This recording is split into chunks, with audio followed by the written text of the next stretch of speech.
pambola yo.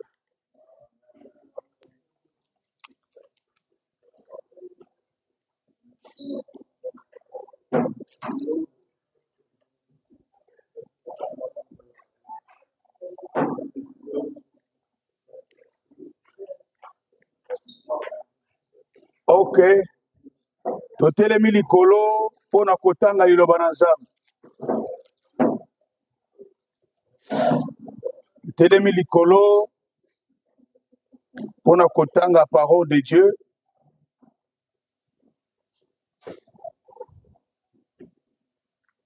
Nous allons lire texte na biso ya base. Genèse chapitre 1 verset 26. Il est au 27. Nous lisons la parole au nom du Seigneur Jésus-Christ. Puis Dieu dit, faisons l'homme à notre image, selon notre ressemblance, qu'il domine sur les poissons de la mer, sur les oiseaux du ciel, sur les bétails, sur toute la terre et sur tous les reptiles qui rampent sur la terre. Verset 27 dit ceci. Dieu créa l'homme à son image. Il le créa à l'image de Dieu. Il créa l'homme et la femme. Que Dieu vous bénisse. Je vais prendre encore un autre verset. Il créa à son image. Il le créa l'homme et la femme. Je prends Jean chapitre 18. Je vais commencer à partir du 3e verset. Judas donc ayant pris la cohorte et des huissiers qu'envoyèrent les principaux sacrificateurs et les pharisiens, vint avec la lanterne des flambeaux et des armes. Jésus, sachant tout ce qui devait arriver, s'avança et leur dit, « Qui cherchez-vous » Ils répondirent, « Jésus de Nazareth. » Jésus leur dit, « C'est moi. » Et Judas qui les livrait était avec eux. Lorsque Jésus leur eut dit, « C'est moi », ils reculèrent et tombèrent par terre. Il leur demanda de nouveau, « Qui cherchez-vous » Et ils dirent, « Jésus de Nazareth. » Jésus répondit, « Je vous ai dit que c'est moi. Si donc c'est moi, que cherchez-vous? Laissez aller celui-ci. » Que Dieu bénisse sa parole.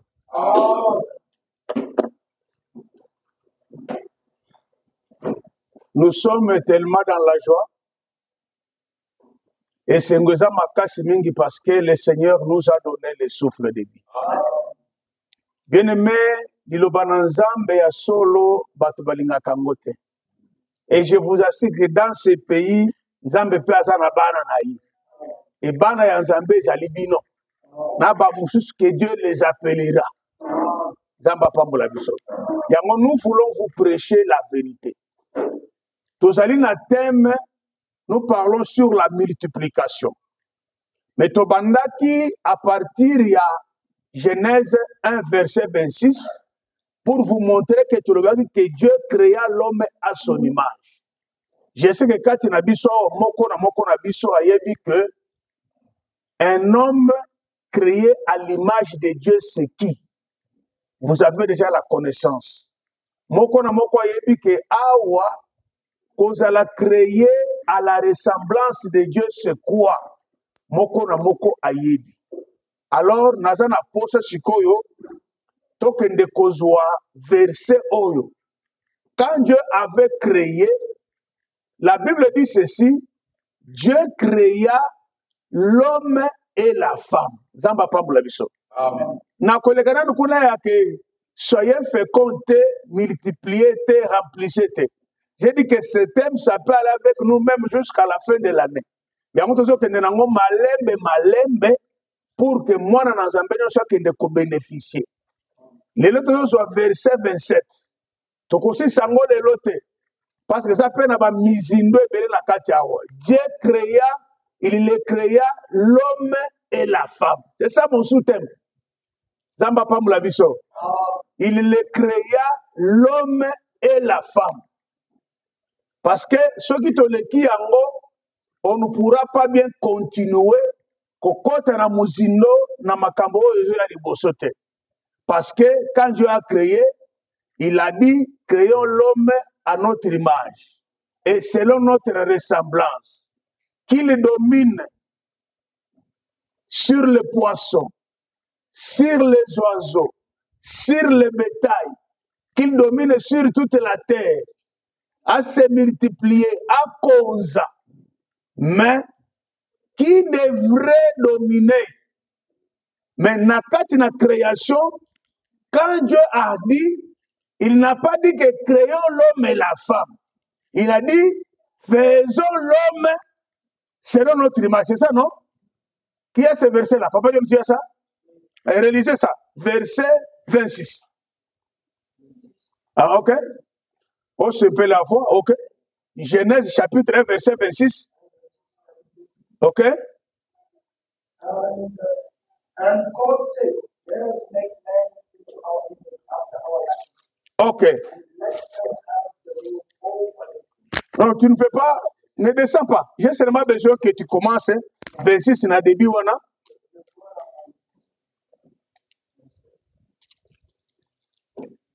Verset 26, puis Dieu dit, faisons l'homme à notre image et selon notre ressemblance, et qu'il domine sur les poissons et nous descendons. Que Dieu vous bénisse.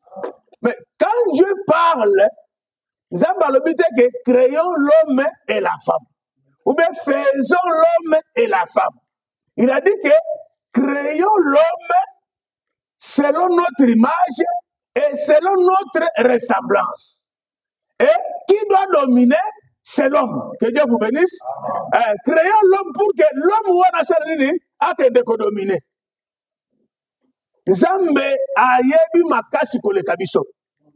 Quand il parle, que la mobali selon elilingi na biso et puis akokanape na biso.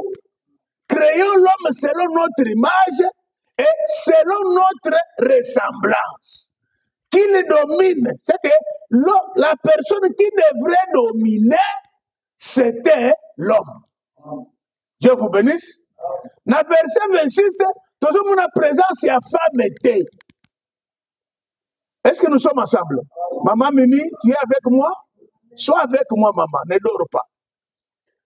Dans verset 26, on ne voit pas la présence de la femme.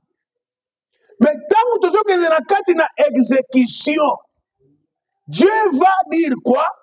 Dieu créa l'homme à son image. Il le créa à l'image de Dieu. Et il le créa l'homme et la femme. C'est pourquoi on ne peut pas passer ça. Papa manager, tu connais quand voter. Il le créa l'homme et la femme. Quand Dieu commence maintenant à exécuter son dessein, exécuter sa création, sa formation, il va maintenant créer l'homme et la femme. Mais c'est ça la chose pour laquelle nous devons maintenant parler. Parce que nous devons comprendre pourquoi Dieu a créé l'homme et il a créé la femme. Pourquoi? À partir du verset 26, c'est l'homme qui doit dominer. Alors, dans la création, quand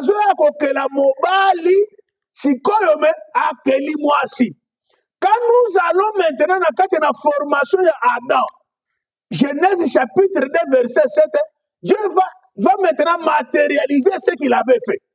Il va créer l'homme, il va former l'homme et la femme. Parce que Adam qui était formé, la femme Azala qui n'est qu'Atinaye, que Dieu vous bénisse. Il a créé l'homme. Dieu même a dit dans le jardin qu'il n'est pas bon que l'homme soit seul. C'est-à-dire que c'est quand il a donné le jardin, aujourd'hui, on a qu'un jardin, azo pesa Adam que joua jardin o garde yango o cultiver. Mais na kati na mobali wana mwasi azalaki. Que Dieu vous bénisse. Je vais parler de l'homme et la femme. Zamba Pamboula Bisso. Qui est cet homme que Dieu avait créé et qui est cette femme oyo Nzamba créé qui est na mobali na ye? J'ai pris Jean chapitre 18. Ça c'est déjà du temps de Jésus. On vient pour arrêter Jésus par cet homme de Judas Iscariote, Naba huissier. Après avoir mangé le pain trempé, Judas a dit que de Koulukaba huissier, Naba principaux sacrificateur, pour venir, selon les Écritures, trahir Jésus. Mais il y a que Makamouana, Judas ne pouvait faire que Oyonkora Bongisaki depuis l'éternité. Alors, quand Satan a son kotakati na yo, c'est là que l'esprit de la haine va s'élever. C'est là que l'esprit de la trahison va s'élever. C'est là que la jalousie va s'élever. Ce que moni mutuma kanisi wana eza kati na ye, yeba que le diable est déjà entré en lui. Quand nous avons prophétisé, mais namoni mwana oyo comportement est changé. Namoni frère oyo azo le bisangali sous terre. Namoni sœur oyo azo kukanga sous terre. Non, non, le Satan est déjà entré en lui. Que Dieu vous bénisse. Au moment où tu as trahi yo, ne cherche pas les prophètes. Ne cherche pas pour que nous le côté. Sache seulement que celui qui est en train de me trahir ici, le Satan est entré en lui. Dieu vous bénisse. Judas Iscariot, quand il arrive, azokuta Yesu na ba disciple mususu. Tangu bazoya, Jésus s'élève. Azo pose bango question. Bozali koluka nani? Bango balobi, nous cherchons Jésus-Christ de Nazareth. Yesu alobi, l'homme là que vous cherchez, c'est moi. Tout le monde est tombé par terre. Pourquoi? Parce que ils étaient devant un homme. Est-ce que l'église comprend?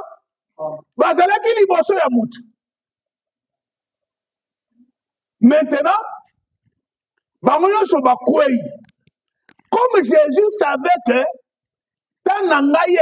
pour que je meure, il ne pouvait pas fuir. Il pouvait accepter que la volonté de Dieu s'accomplisse dans sa vie. Azongeni bato yo bakoya kiwana. Atuni bangoke bozali koluka nani.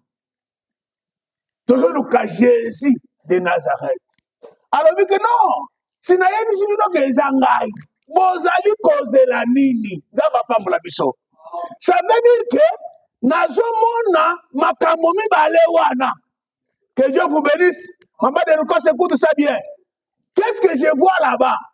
Nazomona un homme et une femme. Est-ce que vous voyez ce que je vois? Nazomona mobali na moni mwasi. Parce que mobali c'est quoi? Mobali c'est la force et la femme c'est la faiblesse. C'est que quand Dieu créa l'homme et la femme, hein, quelque part il avait créé la force et il a aussi créé la faiblesse. Yangozo monake, pourquoi moi si mobali nazara ki liboso? Parce que c'est la force de Dieu qui était liboso, mais nakati na nzambe, nzamba yebaki ke na cause la paix faible quelque part. Là nous pourrons aussi vous enseigner la faiblesse de Dieu. Parce qu'il y a la force de Dieu et la faiblesse de Dieu. Nzambo to sambele na biso yo, azalaka mwasi, azalaka pe mobali. Awo kozwa sexe mi balete, que Dieu vous bénisse. Kola bambula biso. Awo kozwa te nzambe, azade kote ne mbolo bakate, nzambe aza pede te. Ici, nzambe mobali, c'est Dieu la force. Nzambe mwasi, c'est Dieu faible. Quelqu'un a compris ce que je veux dire? Maman Michel, le bien. Ça veut dire que quand Dieu dit, il les créa l'homme et la femme, elingi koloba ke nzambe akelaki makasi akeli pe bolembu. Vous avez compris ça? Alors, il faut que quand est-ce que Nzamboyo azali makasi, quand est-ce que Nzamboyo azali na bolembu? En d'autres termes, quand est-ce que Nzambe babenga kaye mobali, quand est-ce que Nzambo bazola kisereni azali mwasi? C'est pourquoi vous verrez que Nzambe, tant il le créa l'homme et la femme. C'est que mutu akelaki wana azalaki mutu liloba. Liloba wana quelque part ezalaka pe mobali, quelque part ezalaka pe mwasi. Yango Nzambe azalaka pe mama na biso, Nzambe azalaka pe tata na biso. Mais il faut tout expliquer yo, tout la kisayo comment Dieu azali moto, azali makasi, comment Nzambe azali faible. Que Dieu vous bénisse. Lisons la parole. Je prends le livre des psaumes. Non, psaumes. Exode plutôt. Exode chapitre 15. Verset 6 nazo kita. Atangi la kombora isu. Ta droite, ô Éternel, a signalé ta force. Ô Éternel, a écrasé l'ennemi. Par la grandeur de ta majesté, tu renverses tes adversaires. Tu déchaînes ta colère. Elle les consume comme la chaume. Au souffle de tes narines, les eaux sont amoncelées. Les courants se sont dressés comme une muraille. Les flots se sont durcis au milieu de la mer. L'ennemi disait, je poursuivrai, j'atteindrai et je partagerai le butin. Ma vengeance sera assouvie, je tirerai l'épée, ma main les détruira.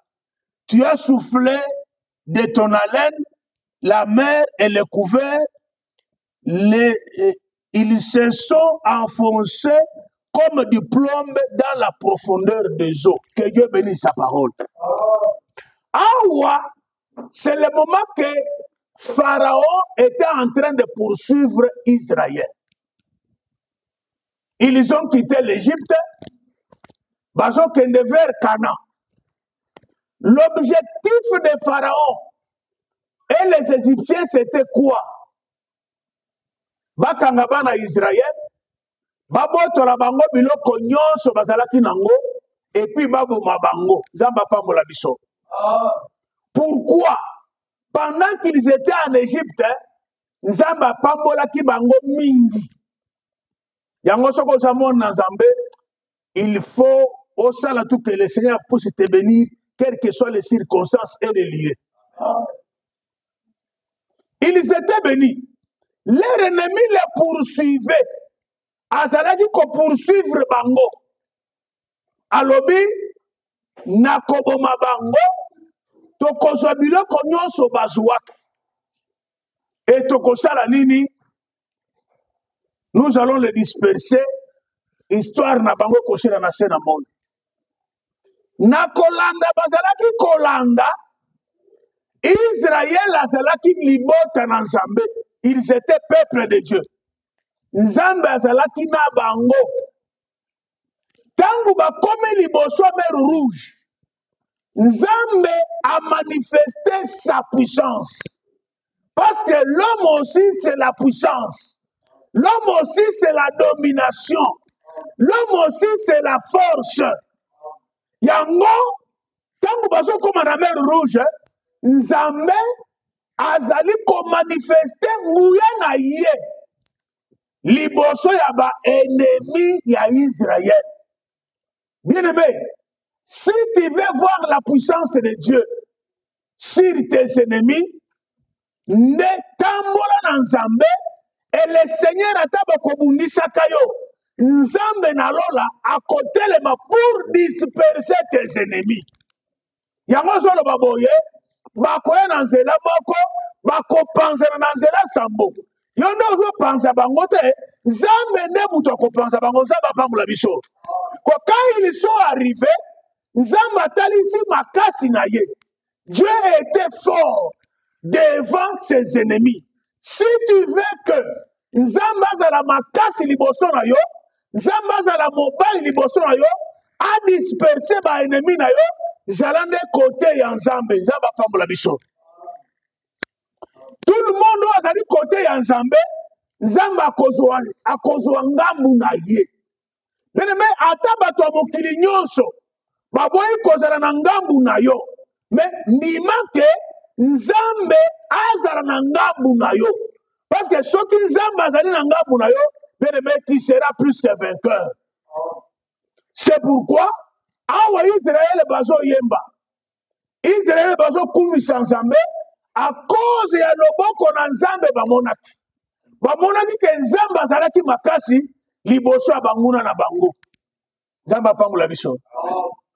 Nzambe azalaki makasi. Je sais que kati na biso nyonso awa mutu nyonso azali nani azalaka na banguna na ye. Chacun a ses ennemis.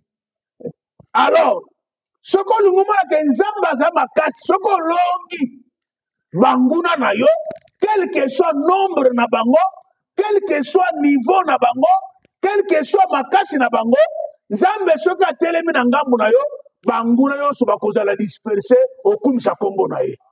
C'est pourquoi un enfant de Dieu doit être toujours na confiance na nzambe. Tu dois t'attacher liboso na nzambe quel que soit makambo bakoki koyebisa yo mais yeba ke kote nzambe mpona bana na ye azongaka nsima te. Nzambe azongaka nsima te. Que Dieu vous bénisse. Nzambe mpona mwana na ye akobundela mwana na ye ata mwana na ye ayebi te. Quand ils étaient en train de venir bamonaki mer rouge liboso na bango ils ne savaient pas quoi faire mais lokola bazalaki bana na nzambe nzambe atelemaki mpona bango. Yango Bible elobi boye si Dieu est pour nous qui sera contre nous. Soki nzambe azali mpona yo moko te akozala en dehors de toi. Que Dieu vous bénisse. Amen. Ils vous feront la guerre bakolonga bino soki mukete parce que nzambe azali na bino. C'est pourquoi salamanso ozala na ngambu ya nzambe. Salamanso ozala du côté de Dieu pour que le Seigneur atelema lokola mobali parce que okomona puissance ya nzambe okomona makasi na nzambe okomona ke nzambe azali mobali. Pourquoi? Parce que moi si abundaka te. Que Dieu vous bénisse. Moi si abundaka te. Moi si abundaka te nana azalaki kobundela Israël ezenani azalaki nzambe lokola mobali. Dieu azobunda tango azali mobali. Ici Israël bazali komanifester makasi ke nzambe azalaki makasi mpona bango. Nzambe apambola biso. Dieu le créa l'homme et la femme. Or, l'homme qu'il avait créé, c'est sa force. L'homme qu'il avait créé, c'est sa puissance. L'homme qu'il avait créé, c'est sa domination. Et c'est pourquoi tu verras que nakati na makambo nyonso ekoki koyela yo nzambe atelemaka lokola mobali. C'est pourquoi Moïse tango alungwe na Égypte akei chez les mendiants akuti ba berger ya basi parmi bango Sephora mwasi na ye azalaki ba berger ya ba mendiants ba ye pour que basala nini ba ya kobundisa ba berger ya basi parce que basi bazalaki na makasi te. Alors Moïse atelema abundela bango alongisa bango. Que Dieu vous bénisse. Parce que liboso na bitumba il faut yeba ke yo ozalaka na makasi ya kobunda te. Oyo azala na makasi ya kobunda liboso ya bitumba na yo eza nkolo Yesu ye moko parce que ye nde mobali. Voilà la force de Dieu. La force de Dieu se manifeste tango oza na kati na ba difficulté. La force de Dieu se manifeste tango oza na ba situation ya makasi yango nde nzambe abimisaka nguya na ye abimi lokola mobali. Que Dieu vous bénisse. Mais quand est-ce que Nzambe akomaka mwasi? Akomaka faible? Comment? Est-ce que nous sommes ensemble? Nzambe akomaka faible quand? Tangu baye po bakanga Yesu. Alors, qui est-ce que vous cherchez? Nous cherchons Jésus bango so bakoyi. C'est que batu nyonso wana bazalaki basi liboso ya mobali. Tangu sikoyo amitiki. Alors, ça va ezangai. Boya bokanga ngai. Alungwe na kimobali alati bolemu, il est devenu faible. Pourquoi Nzambe akomaka mwasi na contexte oyo? Quand il veut te sauver, quand il veut me sauver moi, que Dieu vous bénisse. Il s'est humilié. Ce qu'on dit Philippiens chapitre 2. Parce que Yesu oyo azalaki Nzambe aboyi kozala Nzambe. Amikitisi alati nzoto ya mutu. Akomi musali, akomi pe musali ya pamba. Yango Bible ezoloba ke tangu bakangaki ye babandaki kobwakela ye soyi. Bazali kobeta ye. Basali ba ekoti bazolatisa ye. Bazokanga ye bilamba na misu. Bazosala ye mabe nyonso. Bible ezoloba ke azongisaki ata liloba te. Que Dieu vous bénisse. Nana azongisaki liloba wana te, c'était la femme. C'était la femme, le corps, la faiblesse. Il était devenu faible parce que ceux qui azalaki makasi akoki ko sauver biso te poto bika. Nzambe akomaka faible pour que ngai na yo tozwa lobiko abikisa biso kola pambola biso. Yango bolemu na ezalaki nini? Tango alungwe likolo atiki nkembo ndenge tolobaka akiti alati nzoto akomi mutu, il est devenu faible. Parce que en réalité, Nzambe okoki kobeta yete. En réalité, ekelamu eko kobeta mukeli. Mais pour nous sauver ngai na yo, nous qui étions dans la vie du péché, nous sommes condamnés. Nous sommes vraiment sous la malédiction. Pour nous la malédiction, il a accepté de descendre. Il a accepté de commettre ça la moutou. Il a accepté babetaye. Il a accepté bafingaye. Il a accepté basalaye nyoso pour que ngai na yo tous à la sauver. Que Dieu vous bénisse. Ça veut dire que Nzambe oyo créé moi, c'est créé mobali, c'est que a créé qui makasi, a créé qui peut bolembu. Mais la faiblesse de Dieu est un péché en Nzambe te. Tu peux me dire non non, parce qu'on a pas faiblesse. Papa Dieu n'a pas faiblesse. Maman mamie n'a pas faiblesse. Ba faiblesse ya Nzambe ezana ba faiblesse na bisote. Faiblesse na biso ko zala bolembu ya lisumu.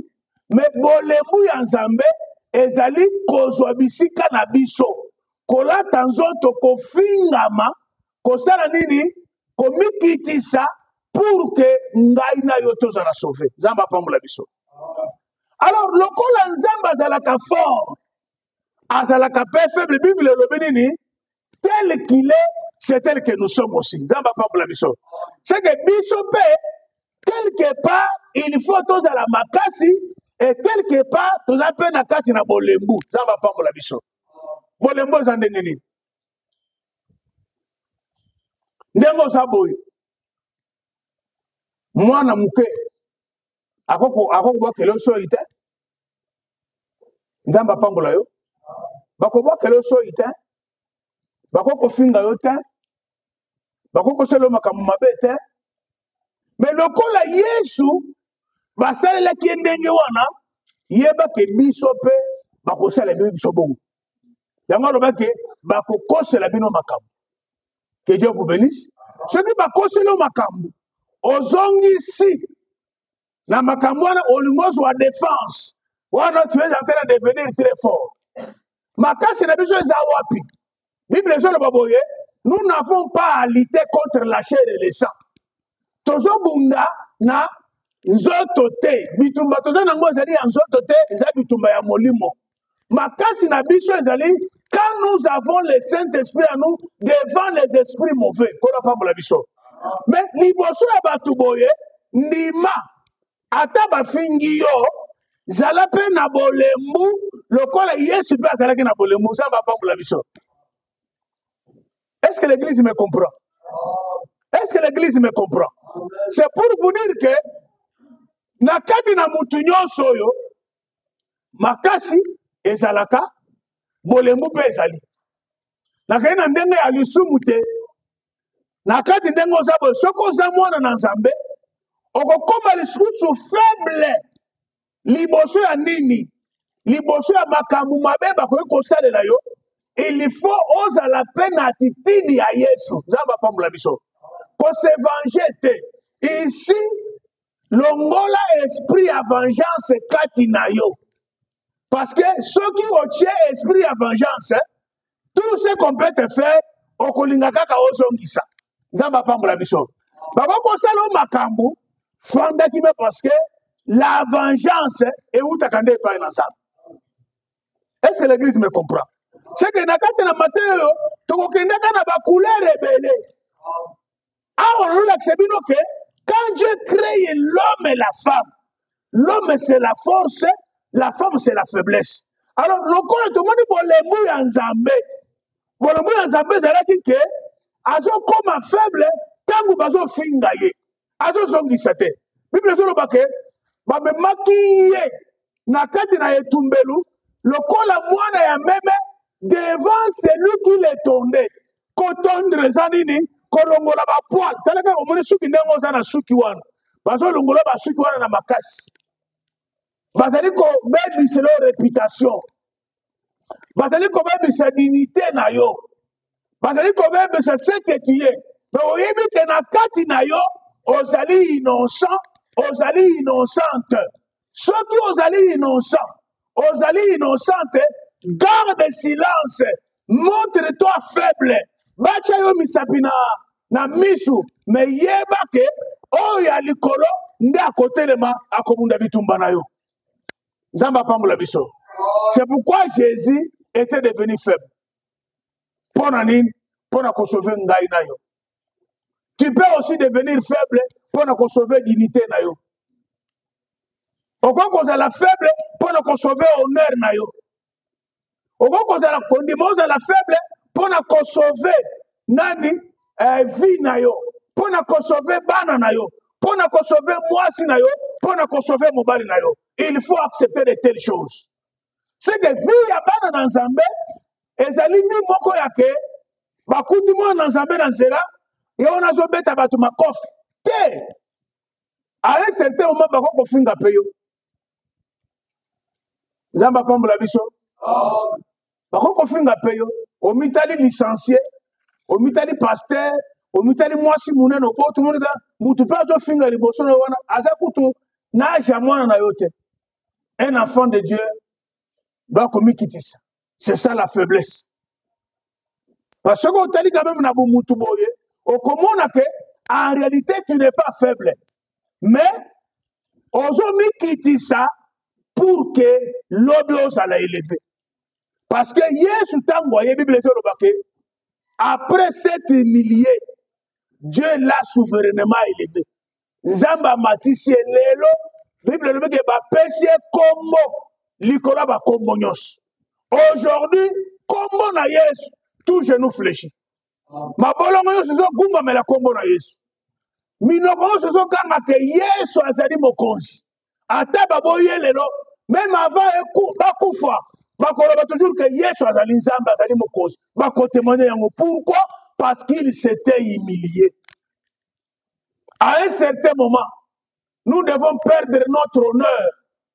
À un certain moment, nous devons perdre notre dignité. À un certain moment, nous devons perdre nani mususu. Ah, ngai pasteur, na kombo na sala. Ngai pasteur, na sala boy. Ngai pasteur.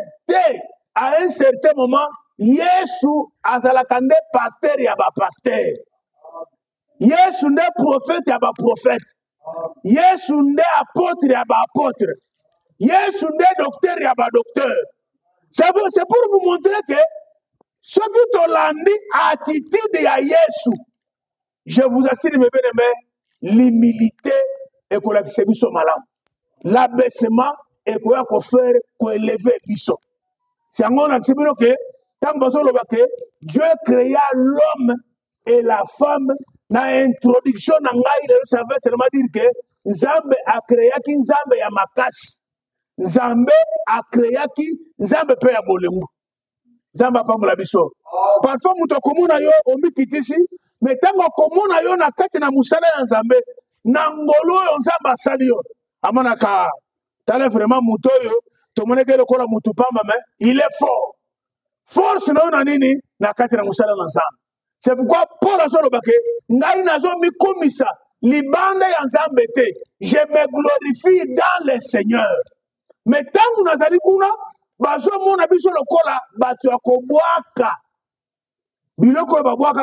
avons les gens nous minimisent, les gens nous injurient, les gens nous font tout cela. Un enfant de Dieu doit s'attendre à cela. Comme nous avons dans Zambé, tu auras toujours des éloges à tout moment. À un certain moment, tu peux même avoir bien fait, mais va minimiser yango. Tu vas minimiser yango. Accepte cette humiliation-là, accepte cette faiblesse-là, accepte cet abaissement-là. C'est ça la nature de la femme, parce que la Bible dit que azalaka être faible. C'est que Nzambe tango amikelaki na nature mi balé. Dieu s'était créé avec deux natures. Nature ya makasi, pe nature ya bolembu. Nature ya makasi, et je se manifester quand sa puissance se manifeste. Moutazo bela, basambe il est guéri. Zamba tele alakisi puissance. Moutazo botate, basambe a boti. Zamba manifester puissance. Moutazali balibatu tona mutu kanzamba sauver yo. Nzamba manifester puissance. Écoutez-moi bien. La puissance de Dieu est se manifester la puissance de Dieu peut se manifester partout où tu es. Ce qu'on a dans cela, balingi batu tona mutu kanzamba sauver yo, la puissance de Dieu s'est manifestée. Ce qui ont na hôpital ozobela, nzamba pesho guérison. Sache que la puissance de Dieu s'est manifestée. Nzamba pamula biso. C'est que Nzambe a la kisi nature na emibale. Il le créa l'homme et la femme. L'homme c'est la puissance. L'homme c'est la force. L'homme c'est la domination. Comment Nzambe a dominé. Mais à un certain moment, akola kisabolembu tango azolungona natiri ya bunzambe wana aye kolata natiri ya bumwasi akomi faible. Faible pona nini? Nzamba akomi faible pona kosove yo, pona kosove nga ami pesi akufi. Parce qu'à la croix de Golgotha, mutu lokola Nzamba akondimate, babwa keleso ina misu, akondimate, bacha likonga na mipanzi na ye, akondimate, basala boye te. Bakondimate atika la mutakala. Te. Il a accepté tout cela pour que ngai na yo tozala o tozali lelo. Amen. Mais yo be fo yeba ke ce que tu es aujourd'hui, le col Nzambe pe azalaka makasi. Il y a aussi un temps où tu dois aussi manifester makasi na yo. Makasi no ezalaka wapi? Na grâce oyo Nzamba sala yo. Ezala koyemba, ezala koteya, ezala kosala musala n'importe quoi. Nde ozalaka makasi. Même dans la nature comme ça, ozalaka makasi na kotonga bilamba. Même dans la nature comme ça, ozalaka makasi na kosala musala maboko. Là, au moins, tu montres ta force là-bas. Mais quelque part, il faut peu devant la situation mususu nature wana ya bolembu et que ndeko se manifester. Le col Nzambe peut manifester yango. Nzamba pambula biso. Oyo kuti benza le que ça va pas construire makambo quartier mobimba. Kokende ndaku ndaku te pona ko se justifier parfois en allant se justifier okende ko bebi se raison na yo. Nzamba pambula biso. Yesu soko tangi verset Bible zo bake tanga komi devant ma principal sacrificateur ba koseli makamba beke yende azo cha trouble na mboka po bato bafuta impote yende azo sala boye yende azo sala boye bien aimé devant les fausses accusations Jésus ne s'était pas justifié. Ce que bango na balobi ke opesi moi sixième mais yo yebi angote tu vas te justifier comment? En gardant silence. Que Dieu vous bénisse. Gardez silence. Gardez silence. Silence ou garder un jour. Tant que vous gardé silence, tant que vous faites, les gens ont dit ça vraiment en réalité. Mouto yazala ki mwana na nzambe. Suka batuana bakopesa ko yoka ka raison pas même maintenant. Ne te justifie pas. C'est kobandalelo ko se justifier devant les fausses accusations, gardez silence.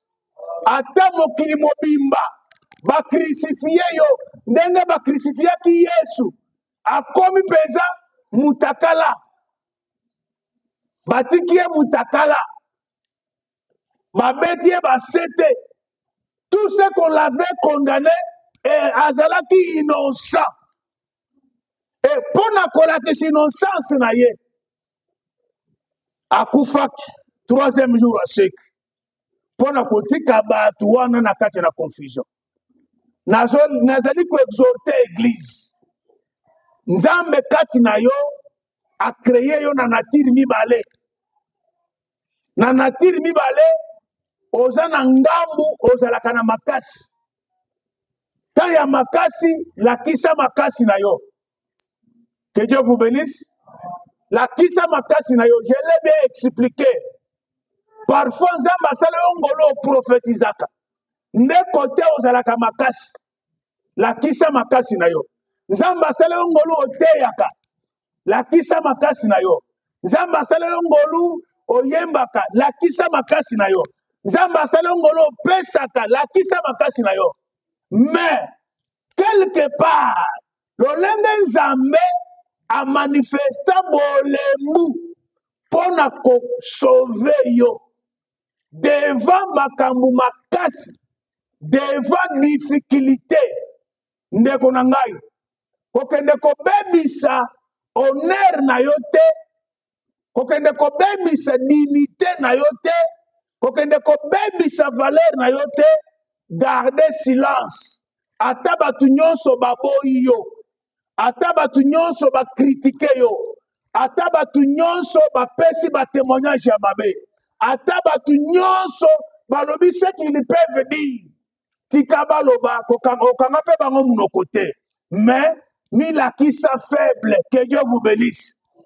Bakanga o basi bakangi pona yo mama na soso kanga bien bakanga o basi bakangi pona yo fanda silence na yo na bakolo nzambe na losambo un jour bango na bakolo bate en réalité mwana mobalo oyo en réalité mwana mwasi oyo azalaki na ye innocent. Que Dieu vous bénisse. C'est pour vous dire que na kati na yo eza na nature mibale oyo ne peut pas échapper kolakisaka nature moko te kolakisaka bolembo à tout moment te. Là où tu es fort montre ta force. Là où ozali mobali lakisaki mobali na yo. Là où ozali mwasi lakisaki mwasi na yo. C'est ça la faiblesse que Dieu a manifestée pour nous sauver. Nzambe na lola apangola biso. Amen.